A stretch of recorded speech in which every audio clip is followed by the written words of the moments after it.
So, welcome to today's video. We are taking a look at how to mix forest olive from the supergranulating watercolors from Schmincke Horadam. First, I will be swatching the original, and we will be taking a look at all the pigments that are used in this mixture and try to recreate it. This is one of the colors that I say are a bit underwhelming in my personal opinion, because the original color does not granulate very strongly, and it also doesn't come really with a color separation effect. It is a very beautiful olive green, but if I would see it somewhere and not knowing that it is part of a supergranulating watercolor line from a company, I would just assume it is a normal mixture of an olive green. I do think that the color itself, you will have tons of usages if you are doing botanical art or landscape art. For example, there the green probably will be very, very helpful. But to be honest, there are tons of ways to mix a beautiful olive green yourself. For example, when I need an olive green, I mostly mix phthalo green with burnt sienna. Or if I want to have a darker one, I mix it with burnt umber instead of a burnt sienna. Mine are definitely darker, but if I would do the burnt sienna phthalo green version and put a gold or yellow ochre to it, or another yellow, then I would probably get something that looks in color shade very similar. So I think there are a lot of ways to get a beautiful olive green that are way less cost intensive as this color, because the first pigment that is used in this mixture is a PG18, which is a genuine Viridian, and that is a pigment that is very expensive. So this is definitely not a mix or a color that is for a tight budget.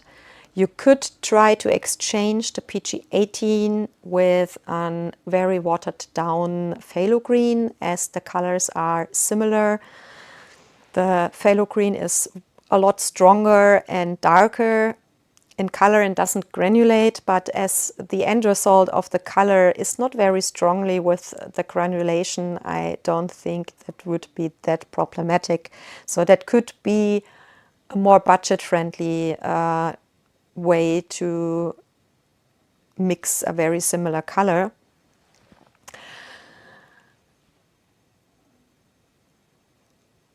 Because, like I said, PG18 is a very, very expensive pigment. The version I've used is from Amgram here in that mixture. The second pigment that is in the mix is a PBR7. I've used the Schmincke version because there aren't a lot of burnt umbers that are single pigment burnt umbers made from a PBR7. Most burnt umbers are more mixes. The Schmincke version here is definitely a very light version. A lot of burnt umbers are also darker in color, so that is something to keep in mind.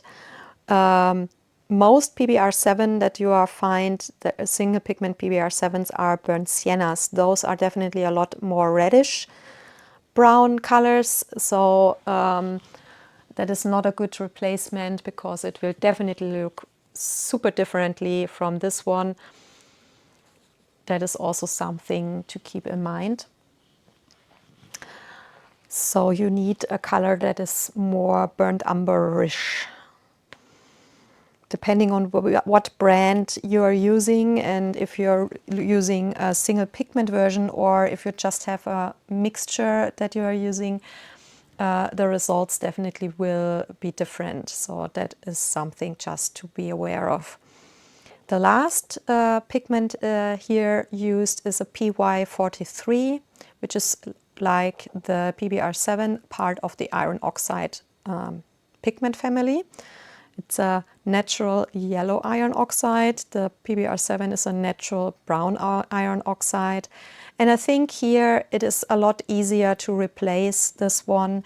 Either use a PY43 or a PY42, which is a synthetic yellow iron oxide. It is important that you use a very yellowish version. So yellow ochres or gold ochres are probably the best ones to choose from. You definitely need one that is not super opaque and is not in mess tone very brownish in color. So I've used the yellow ochre from Winsor Newton Professional here.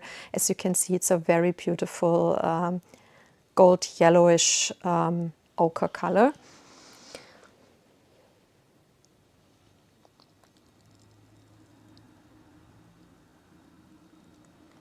Here the variation of which pigment you are using is very delicate. That is something I realized.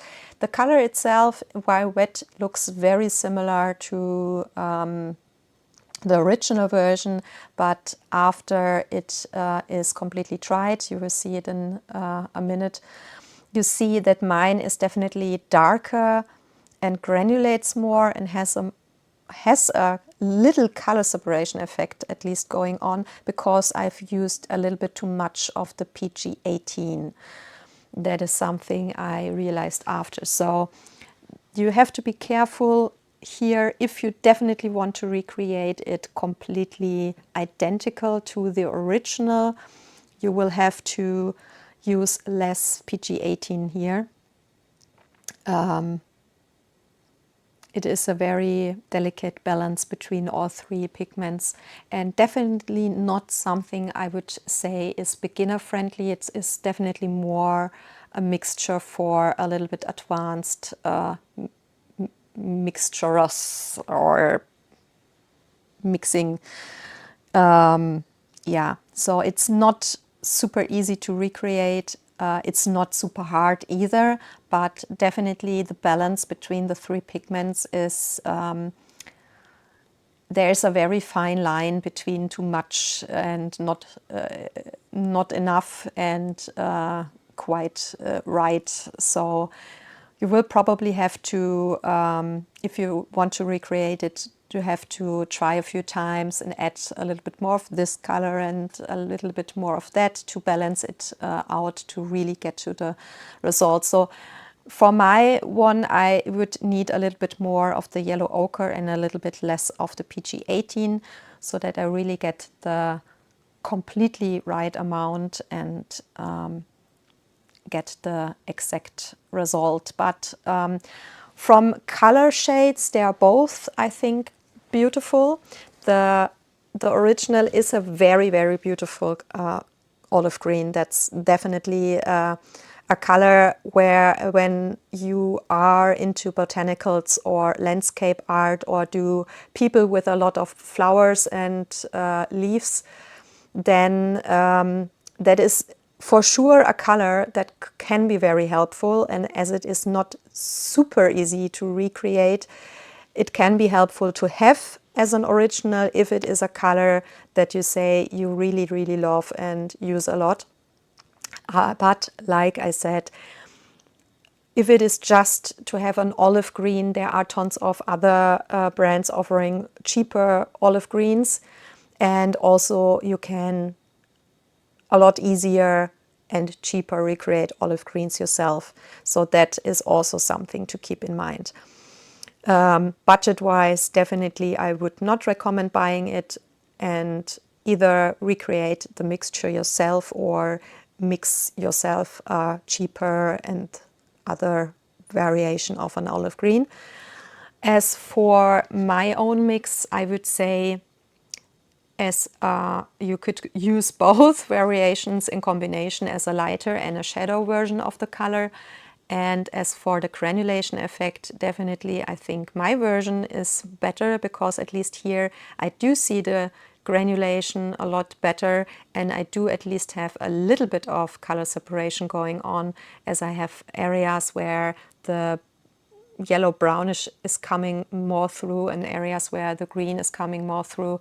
But yeah, I would say I would probably have usage for both variation, and if you are mixing it yourself, you can always first mix the more original version, and if you say then you need a more shadow version, add more of the green and add so also more texture that way to your mix. There are tons of variations you can recreate if you do mix yourself. So that is definitely something you can do. Of course, if you have the original and also those single pigments, you can also adjust the original with just putting, for example, more viridian into it. That is also something you can do, but depending on your budget, if you say you want the cheapest way possible, I would definitely say mixing yourself is first of all the cheapest. If you don't already have viridian, I would say there are definitely cheaper ways to mix on olive green that don't involve having a super expensive pigment. For example, the one I'm using the most is, like I said, burnt sienna mixed with a phthalo green. Those are pigment normally 99% of all people do have, because those are pigments that come mostly in every starter set. And if you want it a little bit more yellowish like this one, you could also always put a yellow ochre into the mix, which also is a pigment that normally in every starter set is there. So the possibilities of you already having those pigments is very high, and therefore no additional buying colors would be of need. So that is definitely the most budget-friendly version to mix an olive green color. So yeah, I hope that the video nevertheless was interesting and helpful for you, and I hope to see you soon in another video. As always, a thumbs up or a follow is highly appreciated, because it helps me and the channel so much. So thanks everyone for leaving that, and yeah, I really hope you have a wonderful day, and to see you soon in another video. Take good care of yourself. Bye bye guys.